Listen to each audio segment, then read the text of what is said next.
అందరికీ నమస్కారం. నేను మీ దేవి. వెల్కమ్ టు మనసుకో కథ. మిసెస్ వైశాలి. 5వ భాగం.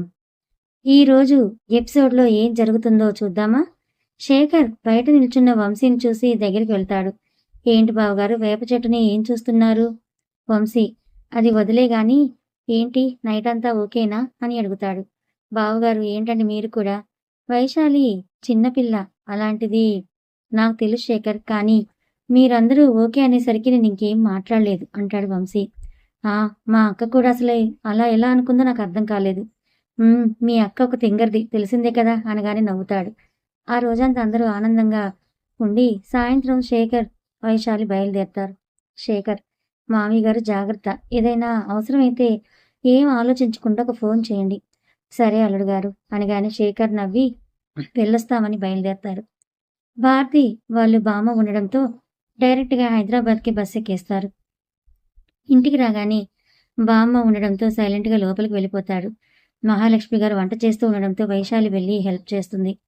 మహాలక్ష్మి, అమ్మ అంతా సవ్యంగానే జరిగింది కదా?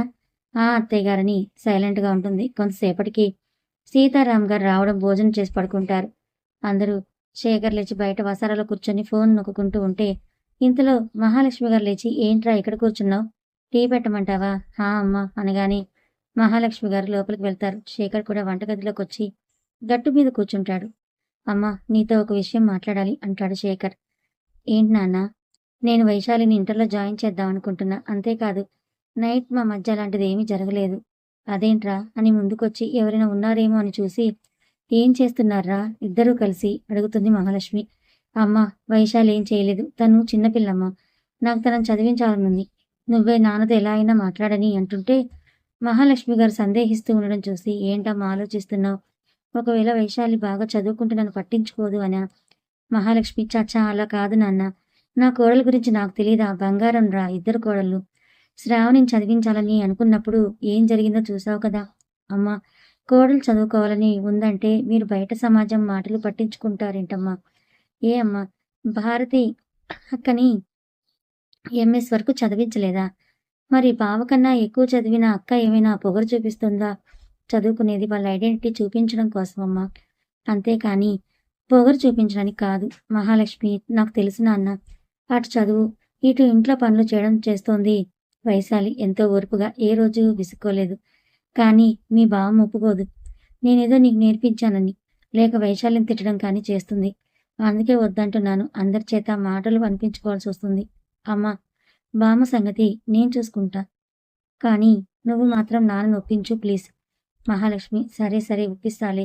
థ్యాంక్స్ అమ్మా అని నవ్వుతూ అనగానే చాలే ఇదిగో అని టీ ఇస్తుంది. తాగుతూ రూంలోకి వెళ్తాడు. వైశాలి నిద్రపోవడం చూసి తల నిమురుతూ వైశాలి అని పిలవగానే లేస్తుంది. ఫేస్ వాష్ చేసుకుని రా వైశాలి ఆ అని మెల్లిగా లేచి వెళ్తుంది. మహాలక్ష్మి, అత్తయ్య గారు కాఫీ. ఆ ఇస్తున్నావే, నీ కోడలేం చేస్తోంది? తనే చేసింది. శేఖర్‌కి ఇవ్వడానికి వెళ్తేను నేనిటు తీసుకొనొచ్చాను సరే అని తీసుకుంటోంది. రూమ్‌లోకి వెళ్లి సీతారాం గారిని లేపి టీ ఇస్తారు. మహాలక్ష్మి గారి మాటలు విని వైశాలి బయటకొస్తుంటే శేఖర్ తను తాగిన టీ గ్లాస్ ఇస్తాడు సింక్‌లో పడేయమని. సరే అని పడేయటానికి వస్తుంది. బామ్మ ఇంతలో పడేయడానికి వస్తుంటే వెనకే శేఖర్ వస్తాడు. బయట పూలు సౌండ్ వినిపించడంతో మహాలక్ష్మి గారు చూసి అరే డబ్బులివ్వరా, ఒక 50 పూలు తీసుకుంటాం అనగానే ఇస్తాడు.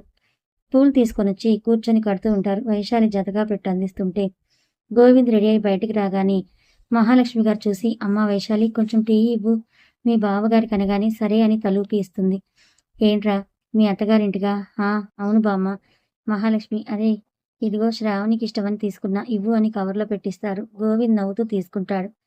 సీతారాం గారు పడక కుర్చీలో కూర్చొని చూస్తుంటారు. వైశాలి కాఫీ ఇవ్వగానే నవ్వుతూ తీసుకొని తాగి బయలుదేరతాడు గోవింద్. నాన్న వెళ్ళొస్తా అని సీతారాం గారు కూడా కొంచెంసేపు బయటికి వెళ్ళొస్తా అని వెళ్తారు. శేఖర్ కూర్చొని చదువుకుంటూ ఉంటాడు. వైశాలి టీవీ ఆన్ చేసి సౌండ్ తగ్గించి చూస్తూ ఉంటుంది. కొంతసేపటికి సీతారాం గారు రావడంతో భోజనం చేసి ఎవరి రూమ్‌కి వాళ్ళు వెళ్ళి పడుకుంటారు. సీతారాం గారు పక్కన పడుకొని మహాలక్ష్మి గారు ఆలోచిస్తూ ఉండడం చూసి ఏంటి మహా, ఏం ఆలోచిస్తున్నావు అని అడుగుతాడు సీతారాం. అది అంటే ఏవండీ వైశాలి ఉంది కదా! ఏమైంది? తనని ఇంటర్ కాలేజ్‌లో జాయిన్ చేద్దాం అనుకుంటున్నాడు. ఏమంటారు? ఏంటి మహా అనేది నువ్వు? నీకు తెలుసు కదా! శ్రావణిని చదివించాలని అనుకున్నప్పుడే జనాలందరూ ఎలా మాట్లాడారు? రేపొద్దున్న ఆ అమ్మాయి బాగా చదివి వాళ్ళన్నట్టుగా వీడిని పట్టించుకోకపోతే? మహాలక్ష్మి మనస్ఫూర్తిగా చెప్పండి. మీకు వైశాలి ఏంటో అర్థం కాలేదా? నాకు, నీకు అర్థమైతే కాదు కదా! రేపొద్దున్న అందులో ఒకరైనా అంటారు కదా! అంత చదువుకున్న అమ్మాయి నీ కొడుకుని చేసుకుంది ఇంకేంటి నీ కొడుక్కి ఇల్లరికమని మాట అనకుండానే మొత్తం మాట అనేస్తారు. మహాలక్ష్మి ఎవరో అనుకుంటారని కోడలి సంతోషాన్ని ఎందుకండి కాదనడం? భారతి కూడా బాగా చదువుకుంది. మరి తనను ఎవరు ఏం అనలేదు కదా! అది భారతి తన భర్త చెప్పినట్టుగా నడుచుకుంటుంది కానీ ఎదురు చెప్పదు కదా! చదువుకుంది అని తలపొగరు చూపించలేదు కదా! మరి వైశాలి చూపిస్తుందనా మీ అభిప్రాయం? అభిప్రాయం కాదు, దూర ఆలోచన. ఒకవేళ తాను అలా మారితే చెప్పలేం కదా! అలా జరగదండి. నాకైతే ఆ నమ్మకం ఉంది. శేఖర్ కూడా చదివించాలని అనుకుంటున్నాడండి. సీతారాం అయితే ఇది మీ పుత్రరత్నం గారి ఆలోచన అన్నమాట. వాడి పెళ్ళాన్ని చదివించాలని వాడికి మాత్రం ఉండదా ఏంటి? అయినా అందులో తప్పు ఏముందండి? మీ కొడుకు ఏం చేసినా తప్పుగా కనిపించదులే నీకు. అదేం కాదు. సర్లేండి. మీతో వాదించి మేమేం గెలుస్తాంలే కానీ, ఇంతకీ మా అమ్మకి ఏం చెప్పాలో కూడా సెలవివ్వండి. అయితే వాళ్ళిద్దరి మధ్య కార్యం జరగలేదా? లేదండి. అత్తయ్య గారు అడిగితే వాడు రేపొద్దున్న ఏదైనా పెద్ద కంపెనీలో జాబ్ చేస్తే అప్పుడు ఆ అమ్మాయి కనీసం ఏదైనా మాట్లాడడం రావాలి కదా అని చెప్పండి. వాడు చదివించాలని అనుకుంటున్నాడని చెప్పండి. ఆ తర్వాత ఏదైనా వాడు చూసుకుంటాడని అన్నాడు అని కూడా చెప్పండి. సీతారాం లాస్ట్‌కి మీ కొడుకు కోసం నా చేత మా అమ్మకు అబద్ధం చెప్పిస్తున్నారు. ఆ!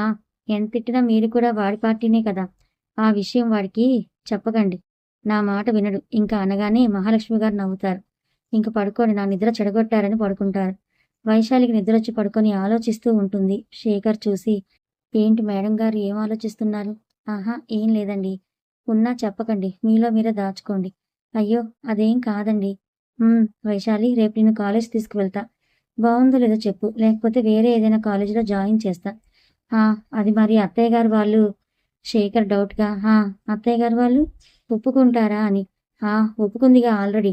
అనగానే వెంటనే లేచి కూర్చుంటుంది. ఏంటి మీరు చెప్పేది నిజమా? నిజంగానే ఒప్పుకున్నారా? వైశాలి మా అమ్మ నువ్వనుకున్నట్టు కాదు. కోడల్ని కూడా కూతురుగా చూసుకునే రకం. అమ్మతో సాయంత్రం మాట్లాడాను ఒప్పుకుంది. సో, అమ్మ ఓకే అంటే నాన్న ఆటోమేటిక్‌గా ఓకే అంటారులే. అదేంటి? ఆ! అది అంతేలే నువ్వు పడుకో అనగానే ఆనందంగా పడుకుంటుంది వైశాలి. ఉదయాన్నే వైశాలి లేచి ఇంటి పనులన్నీ చేసి రెడీ అయి వస్తుంది. శేఖర్‌ది కూడా పూజ అయిపోవడంతో ఇద్దరూ కలిసి గుడికి బయలుదేరతారు. శేఖర్ అవును వైశాలి మీ ఫ్రెండ్స్ ఏం చేస్తున్నారు? ఐ మీన్ అదే ఏం చదువుదామని అనుకుంటున్నారు? ఫాతిమా బెంగుళూరు వెళ్ళిపోతుందండి. ఇంకా అమృత అదే పాలిటెక్నిక్ రాస్తోంది. ఓహో! ఆ! వాళ్ళని చాలా అంటే చాలా మిస్ అవుతానండి. ఆ! మరొకసారి కలవచ్చుగా? కలవాలండి. అది దేవుడి దర్శనం అయిన తర్వాత ఇంటికి బయలుదేరతారు. ఇంటికొచ్చేసరికి అందరూ రెడీ అయి ఉండడం, టెన్షన్‌గా ఉండడం చూసి అర్థం కాక స్పీడ్‌గా లోపలికెళ్తాడు. అమ్మా ఏమైంది? శ్రావణికి నొప్పులొచ్చాయంట. హాస్పిటల్‌కి తీసుకొని వెళ్తున్నారు. పదండి. వెళ్దాం. అరే శేఖర్ ఆటో మాట్లాడరా అనగానే శేఖర్ బయటికి వెళ్లి ఆటో మాట్లాడి తీసుకొస్తాడు. బామ్మ, సీతారాం, మహాలక్ష్మి గారు బయలుదేరతారు. ఇంటికి తాళం వేసి శేఖర్ వాళ్ళు బయలుదేరతారు. గోవింద్, శ్రావణి టెన్షన్ పడకేం కాదు. నా వల్ల కావట్లేదండి అంటుంది శ్రావణి. ప్లీజ్ కొంచెం సేపు ఓర్చుకో అని చేతులు పట్టుకుంటే నర్స్ వచ్చి ఆపరేషన్ థియేటర్‌లోకి తీసుకువెళ్తుంది. శేఖర్ వాళ్ళు వచ్చేసరికి ఇంతలో శ్రావణి అరుపుల మధ్య చిన్నపిల్ల ఏడుపు వినిపించేసరికి అప్పటి వరకు స్పీడ్‌గా కొట్టుకున్న గోవింద్ గుండె వేగం తగ్గుతుంది. నర్స్ బయటకొచ్చి ఆడపిల్ల పుట్టింది అని చెప్పేసరికి అందరూ కూడా హ్యాపీగా ఫీల్ అవుతారు. బామ్మ ఇంటికి శుక్రవారం పూట మహాలక్ష్మి వచ్చిందిరా గోవిందు. గోవింద్ అవును బామ్మ అని ఆనందంగా చూస్తూ అంటాడు. వైశాలి ఆ అరుపులకి శేఖర్‌ని పట్టుకొని అలాగే ఉంటుంది. కొంతసేపటికి పాపని తీసుకొచ్చి గోవింద్ చేతిలో పెట్టగానే ఆనందంగా నుదుటిపై ముద్దు పెడతాడు. నా చిట్టి ప్రాణానివి నువ్వు. వైశాలి బావగారు ఒకసారి నేను ఎత్తుకోను అనగానే పాప చేతిని వైశాలి చేతిలో కొట్టడం చూసి నవ్వుతూ ఎత్తుకోమంటాడు. నవ్వుతూ చూసి శేఖర్‌ని చూసి భలే ఉంది కదండీ! ఎంత ముద్దుగా ఉందో అని బుగ్గ మీద చిన్నగా ముద్దు పెడుతుంది. ఆంటీ అంటున్నట్టుగా. ఏయ్ భలే మెత్తగా ఉన్నాయే! సీతారాం నవ్వుతూ వైశాలి చిన్నదాన్ని చూసి నువ్వు చిన్నపిల్లవైపోయావా? నన్నెత్తుకొని నా మనవరాల్ని అనగానే నవ్వుతూ ఇస్తుంది. సీతారాం గారు ఎత్తుకొని మహాలక్ష్మి గారికి ఇవ్వగానే చూసి దిష్టి చుక్క అంటూ కాటుకుని పెట్టబోతే ఏవండీ చూసారా? బుగ్గ మీద ఎంత అందంగా ఉందో పుట్టుమచ్చ అనగానే ఆ! అని చూస్తారు. అత్తయ్య గారు మీరు చూడండి అని ఇవ్వగానే తీసుకొని చూసి మురిసిపోతూ ఉంటుంది బామ్మ. మహాలక్ష్మి మీ మనవరాలు నా అంత అందగత్తె అనగానే నవ్వుతారందరూ. మరే బామ్మ, నేనే చెప్పా మా ముసలి అంత అందంగా పుట్టాలని. చూసావా? నీలాగే ఉంది అని అనగానే, పోరా బడవా అని అనగానే నవ్వుతూ తీసుకుంటాడు. నుదుటిపై ముద్దు పెట్టి, మీ బాబాయినిరా అనగానే చిన్నగా సైడ్ స్మైల్ ఇస్తుంది. నర్స్ అమ్మాయిని తీసుకొని మీ ఆవిడ దగ్గరికి వెళ్ళండి అనగానే, సరే అని తీసుకొని వెళ్ళి శ్రావణి ముందు పెట్టి చూపిస్తాడు. శ్రావణి చేతుల్లోకి ఆ పసిదాన్నిచ్చి నుదుటిపై ముద్దు పెడతాడు. ఏవండి పాప అచ్చం మీ పోలికే అని నవ్వుకొని ఎదురుగా అప్పుడే వాళ్ళ అమ్మ నాన్నలు రావడంతో ఇస్తుంది. ప్రసాద్, మేమింటికొచ్చేసరికి మీరిద్దరు లేరు. పక్క వాళ్ళని కనుక్కుంటే హాస్పిటల్ తీసుకొచ్చారని చెప్పారు. ఇంకా చిన్నల్లుడు ఫోన్ చేస్తే శేఖర్ చెప్పాడు. గోవింద్, మీరు ఫంక్షన్కి వెళ్ళిన తర్వాత కాల్ చేశారు కదా మావయ్య గారు. ప్రసాద్, అదే మీరు చేసిన 10 నిమిషాలకే నొప్పులు స్టార్ట్ అయ్యాయి. ఇంకా అర్థమై తీసుకొచ్చేసా అంటాడు గోవింద్. ఏదైతే ఏమి, ఇద్దరు క్షేమంగా ఉన్నారు, అది చాలు మాకు అంటాడు ప్రసాద్. అవునండి అని పాపని చేతిలోకి తీసుకుంటుంది సుశీల. నర్స్, అంతమంది చేతుల్లోకి మార్చకండి, తల్లి పక్కన పడుకోబెట్టండి అని చెప్పగానే, అలాగే అని పడుకోబెడతారు. ఇంకొంచెం సేపు తర్వాత మహాలక్ష్మి గారు, వైశాలి, శేఖర్ ఇంటికి బయలుదేరతారు భోజనం తీసుకురావడానికి. అందరూ బయటికి వెళ్ళి విజిట్ సెక్షన్లో కూర్చుంటారు, గోవింద్ తప్ప. గోవింద్, శ్రావణి చాలా థ్యాంక్స్ ఇంత ఆనందాన్ని ఇచ్చినందుకు అని చిన్నగా నవ్వుతూ, అది నేననాలని, నీ వల్లే కదా నేను ఇంత సంతోషంగా ఉంది. నిజంగా సంతోషంగా ఉన్నావంటావా అంటాడు గోవింద్. అని అంటుంది. అయితే సరే, నీరసంగా ఉన్నట్లున్నావు, నీ బాగా నిద్రపో అని తల నిమురుతాడు. మెల్లిగా నిద్రలోకి జారుకుంటుంది. ఇద్దరిని అలాగే చూస్తూ ఉంటాడు. మహాలక్ష్మి గారు వంట చేస్తూ ఉంటే వైశాలి శ్రావణికి కావాల్సినవి అన్నీ కూడా సర్దుతూ ఉంటుంది. కొంచెంసేపటికి భోజనం తీసుకొని హాస్పిటల్కి వెళ్తారు. రోజులు గడుస్తూ ఉంటాయి. శ్రావణి, గోవింద్, ప్రసాద్ గారింట్లోనే ఉంటారు. వారం రోజులు గడిచిన తర్వాత వైశాలి 10th క్లాస్ రిజల్ట్స్ వచ్చాయని టెన్షన్ పడుతుంటుంది. శేఖర్ ల్యాప్టాప్ ఆన్ చేసి రెడీగా ఉంటాడు. బెడ్ మీద కూర్చొని పక్కనే వైశాలి మోకాళ్ళ మీద కూర్చొని గోళ్లు కొరికేస్తూ ఉంటుంది. అంతలో టీవీలో సీడీ రిలీజ్ చేయగానే టైప్ చేస్తూ ఉంటాడు. వైశాలి కళ్ళు మూసుకొని ఉంటుంది. శేఖర్ చూసి, వైశాలి చూడు అనగానే ఐస్ ఓపెన్ చేసి చూస్తుంది. 85% ఉండడంతో నవ్వుతూ అని శేఖర్ని సైడ్ నుంచి హగ్ చేసుకుంటుంది. శేఖర్ని చూడగానే తను ఏం చేసిందో తెలిసి సారీ అని హాల్లోకి పరిగెడుతుంది. శేఖర్ నవ్వుకుని బైక్ కీస్ తీసుకొని వెళ్తాడు. వైశాలి, మామయ్య గారు నాకు 85% వచ్చిందనగానే మహాలక్ష్మి గారు, సీతారాం గారు ఆనందంగా చూస్తారు. బామ్మకి కొంచెం సంతోషం అనిపించి ఇంకొంచెం కోపం వస్తుంది. శేఖర్ బయటికి వెళ్ళడం చూసి వైశాలి అలాగే చూస్తూ ఉంటుంది. కొంతసేపటికి శేఖర్ వచ్చి వైశాలికి స్వీట్ పెడతాడు. కంగ్రాట్స్ వైశాలి అనగానే నవ్వుతూ చూసి థ్యాంక్స్ అండి అంటుంది. మిగిలిన అందరూ కూడా స్వీట్ పెట్టి విష్ చేస్తారు. రూమ్లోకి వచ్చి కూర్చోగానే శేఖర్ వచ్చి ఫోన్ ఇస్తాడు. వైశాలికి అర్థమై నవ్వుతూ తీసుకొని సురేష్ గారికి ఫోన్ చేస్తుంది. నాన్న, నాకు 85% వచ్చింది. సురేష్, అమ్మయ్య చాలరా, ఇప్పుడే ఫోన్ చేస్తే అల్లుడు గారు నేను బయట ఉన్నాను, ఇంటికి వెళ్ళాక కాల్ చేయిస్తా అంటే కొంచెం తడబడుతుంది. స్పీకర్ ఆన్లో ఉండడంతో, అయ్యో మావయ్య గారు, నేను చెప్పడం కన్నా వైశాలి చూస్తేనే కథ బాగుంటుంది, అందుకే చెప్పలేదు లేండి. అదే ఇప్పుడు అర్థమైంది బాబు అనగానే నవ్వుతాడు. ఇటువైపు ఏమైనా వస్తారా అమ్మ అనగానే శేఖర్ వైపే చూస్తుంది. శేఖర్ టవల్ తీసుకుంటూ వైశాలిని చూసి కళ్ళార్పుతాడు. నాన్న వస్తాం సాయంత్రం అంటుంది. సరే ఉంటా అని కట్ చేస్తారు. వెంటనే గోవింద్ వాళ్ళకి కాల్ చేస్తుంది. హలో బావగారు. చెప్పు వైశాలి, రిజల్ట్స్ ఏమయ్యాయి? పాస్ అయిపోయాను, 85%. ఓ కంగ్రాట్స్, ఇదిగో మీ అక్కే ఇస్తున్నా. కంగ్రాట్స్ వైశాలి. కంగ్రాట్స్ అక్క. థ్యాంక్స్. ఏం చేస్తున్నారు? ఏం లేదురా, బుడ్డిదాంతో మీ బావగారు ఆడుతుంటే చూస్తున్నా. వైశాలి అని అంటుంది. వైశాలి, నీ చదువు ఆపట్లేదు కదా? లేదక్క, ఇంటర్ చదివిస్తాను అన్నారాయన. గుడ్. ఆ ముసలి దాంతో జాగ్రత్తగా ఉండు అనేసరికి వైశాలి నవ్వుతుంది. అలాగే అక్క, నువ్వు జాగ్రత్త అనగానే ఇంకో 2 days అయిపోతుంది. వైశాలి, ఉంటా అక్క, జాగ్రత్త. శ్రావణి ఓకే అని కాల్ కట్ చేసి ఆలోచిస్తుంటుంది. శేఖర్ లోపలికి వచ్చి వైశాలిని చూసి రెడీ అవ్వు వెళ్దా అనగాని ఫ్రెష్ అవ్వడానికి వెళ్తుంది. శేఖర్, అమ్మ, నేను వైశాలి కలిసి అత్తయ్య గారింటికి వెళ్ళొస్తాం. నీ పెళ్ళాం ఉండలేదంటుందా? వాళ్ళని చూడకుండా ఏమైనా అవ్వాల్సిన కానుకలు ఇంకేమైనా ఉన్నాయా? శేఖర్ కోపంగా, మామ, నీకు ప్రతిసారి చెప్తున్నా, అందరూ ఒకలా ఆలోచిస్తే నువ్వు వేరేలా ఆలోచించి ఎందుకు అందరి మనసులు పాడు చేస్తావు? సీతారాం, శేఖర్ బామ్మతో ఎలా మాట్లాడాలో నేర్చుకో. పెద్దవాళ్ళతో ఎలా ఉండాలో తెలియదా? శేఖర్, నువ్వా నాన్న? మామ పెద్దవాడిలా మాట్లాడితే నేనేమనను. సీతారాం, అంటే మాత్రం ఆవిడకి ఒక మాట అనే అధికారం లేదా? ఎందుకు లేదు నాన్న? తప్పు చేస్తే ఏమైనా అనమను. లేక మంచి పని చేస్తే మెచ్చుకోమను. అంతేకాని కావాలని వైశాలిని అనడం, తను బాధపడేలా చేయాలనుకోవడం ఏంటి? ఆవిడ కాలంలో అత్తగారు బాధపెట్టారని పనులు చేశాను అని చెప్తోంది. ఈ కాలం వేరు, ఆ కాలం వేరు. బామ్మ, కాలం వేరైనా మనుషుల ఆలోచనలు అయితే మారలేదుగా. శేఖర్, నీలాంటి వాళ్ళ ఎలా ఉంటే అలాగే మారతాయి. సీతారాం గట్టిగా, శేఖర్ మళ్ళీ చెప్తున్నా, ఈసారి చెప్పను చేయి చేసుకోవాల్సి వస్తుంది, జాగ్రత్త. ఏం ఊరుకుంటుంటే ఎక్కువైపోతుంది. అయినా దేనికి గొడవ?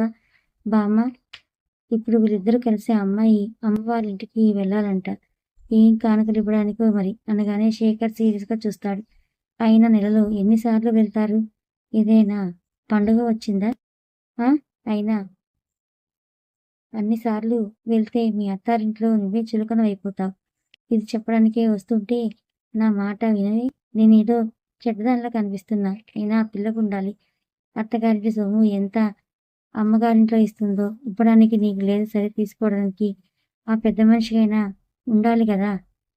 కానీ వాళ్ళు చూడాల్సింది పోయి నువ్వే వాళ్ళ మంచి చెడ్డలు చూస్తున్నావని అంటుంటే గదిలో అప్పుడే ఫ్రెష్ అయి వచ్చిన వైశాలి వాళ్ళ మాటలు విని కళ్ళల్లో నీళ్లు తిరుగుతుంటే తుడుచుకొని డ్రెస్ మార్చుకొని పడుకుంటుంది. సీతారాం, అమ్మ ఏంటి ఆ మాటలు? కోడలు వింటే బాధపడుతుంది. అమ్మ, ఇదిగో ఇలా వెనకేసి వస్తున్నారు కాబట్టి ఆ అమ్మాయికి పొద్దు లేకుండా పోతుంది. అసలు ఇంట్లో ఏం పని చేస్తుందిరా? ఎప్పుడు చూడు ఆ గదిలోనే ఉంటుంది. ఇంతకీ వెలగబెట్టేంత ఏమున్నాయి ఆ 10 గదిలో? శేఖర్, నాన్న, ఇప్పటి వరకు నేను ఓపిక పట్టాను. ఇక నా వల్ల కాదు. నా భార్యని తక్కువ చేసి మాట్లాడితే ఊరుకునేది లేదు. ఏమన్నావు అని బామ్మను చూస్తూ, నేను ఇచ్చిన మావయ్య గారు తీసుకోరు. అయినా ఆయన తీసుకున్న దానికి వడ్డీ రూపంలో జమ చేస్తున్నారు. ఇక నా పెళ్ళాం గదిలోని ఉందా? నువ్వు చూసావా? పొద్దున్న లేచి అందరికన్నా ముందే ఇంటి పనంతా చేసి నీకు కాఫీ కూడా ఇచ్చి అన్నీ చేస్తుంది. ఇంకా రాత్రి పడుకునే ముందు నీ కాళ్ళు పడుతుంది. ఆ అమ్మాయికి వంటగదిలో హెల్ప్ చేస్తుంది. ఇంకేం చేయాలి? అయినా ఇది ఎలాగో అది కూడా నా ఇల్లే.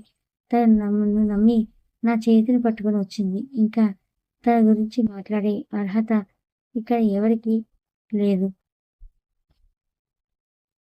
బామ్మ, నీ పెళ్ళాం ఏమైనా సతీ సావిత్రనా? చూస్తుండు. ఇలాగే నెత్తిన పెట్టుకో. ఏదో ఒక రోజు నీ గుండెల మీద తన్ని వెళ్ళిపోతుంది. ఇంత పెళ్ళాం పిచ్చున్న వల్ల రేపు పొద్దున బాధపడేది. అసలు నీతో మాట్లాడిన నాది తప్పు అని చిరాగ్గా చూసిన వైశాలి, వైశాలి అని పిలుస్తాడు. వైశాలికి వినిపించి కళ్ళు తుడుచుకొని వస్తుంది. వైశాలిని చూసి అర్థమై బామ్మ వైపే కోపంగా చూస్తూ పద అంటాడు. సీతారాం, శేఖర్ నోరు మూసుకొని లోపలికి వెళ్ళు. అంత వెళ్లాల్సిన అవసరం ఏమీ కాదు కదా. పో అని అజమాయిషి తనగానే శేఖర్ ఏం మాట్లాడలేక లోపలికి వస్తాడు. వైశాలి లోపలికి వెళ్ళబోతుంటే వైశాలి వెళ్ళి వంట వండు రాత్రికి అని అనగానే అలాగే అని తలూపి వెళ్తుంది సైలెంట్గా. సీతారాం గారి గదిలోకి వచ్చి చిరాగ్గా కూర్చుని ఉంటాడు. ఎందుకంటే వాడి మీద అరిచాడు అంటారు మహాలక్ష్మి. మహా, నువ్వేం మాట్లాడుకు. ఆ అమ్మాయి ఇంటి పనులన్నీ చేసిన తర్వాతే కాలేజ్కి వెళ్ళాలి. రోజు చేస్తోంది కదండి, ఇంకా చేయడం ఏంటి? నాకు తెలీదు అమ్మ అన్నట్లు మరి నెత్తిన పెట్టుకుంటే తర్వాత వంచాలన్నా కూడా కుదరదు. అదీ కాక ఈ అమ్మాయి గురించి అని అమ్మ అని శేఖర్ ఇంకో మాట అని గొడవలే అంట్లో అసలు ఏంటో అర్థం కావడం లేదు. మహాలక్ష్మి, ఎక్కువ ఆలోచించకండి. మన కోడలు బంగారమే, ఎప్పటికీ ఒకేలా ఉంటుంది అని అంటుంది. అది ఎక్కువ చదివిస్తే లోకువా అవుతామని చెప్పేది. అందుకే ఎవరిని ఎక్కడ ఉంచాలో అక్కడే ఉంచాలి అనగానే మహాలక్ష్మి గారు సైలెంట్ అయిపోతారు. వైశాలి వంటగదిలో బామ్మ నాన్న మాటలే మదిలో తిరుగుతూ ఉంటే ఆలోచిస్తూ ఉంటుంది. శేఖర్ గదిలో పడుకొని చిరాగ్గా ఆలోచిస్తుంటాడు. వైశాలి ఏడ్చినట్టు ఫేస్ ఉండడం గుర్తొచ్చి బాధగా అనిపించి అలాగే ఉంటాడు. వంట అయిన తర్వాత గదిలోకి వచ్చి బెడ్ మీద శేఖర్ పడుకోవడం చూసి రూమ్ అంతా సర్దుతూ ఉంటుంది. శేఖర్ చూసి వైశాలి చేతిని పట్టుకోగానే కిందకి చూస్తుంటుంది. వైశాలి, మళ్ళీ ఏడుస్తున్నావా? నా వల్లే కదా, పెద్ద ఆవిడేదో చాదస్తం, వదిలే అని కళ్ళు తుడుస్తాడు. నేనేం పట్టించుకోలేదండి, నాకు తెలుసులే అని రా ఇలా బెడ్ మీద కూర్చోబెట్టి శేఖర్ కింద కూర్చున్నాడు. అది చూసి వైశాలి కంగారుగా కిందకు దిగుతుంది. ఏమైంది? పైనే కూర్చో అని అంటాడు. వైశాలి లేదు మీరు కింద కూర్చున్నారు కదా అని అనగానే శేఖర్ అలాగే చూసి టీవీ ఆన్ చేస్తాడు. నేను మీతో ఒక విషయం మాట్లాడాలి. ఏంటో చెప్పు వైశాలి. అది నేను ఇంటర్ ప్రైవేట్‌గా రాస్తానండి అని అంటుంది. కథ ఇంకా ఉంది.